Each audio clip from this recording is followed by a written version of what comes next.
УКИМ го има целокупниот капацитет, човечки капацитет за да се најде таму. Меѓутоа потребни се финансиски средства.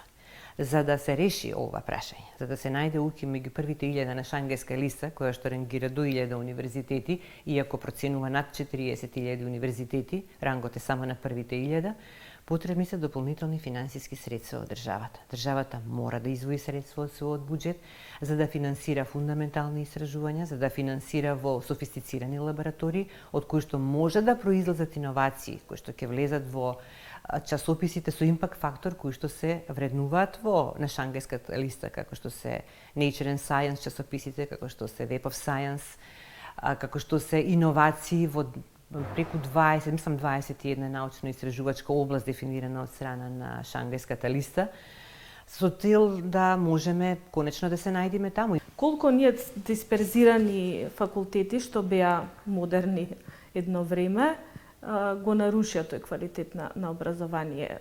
Треба ли да постојат? Дефинитивно не. Тоа беше, мислам дека една епизода, таа се заврши, имаше дисперзирани студии во повеќе градови. Се знае дека студентскиот живот е на универзитетот, во оваа средина во која што се обезбедени сите предуслови за да се одвива наставата.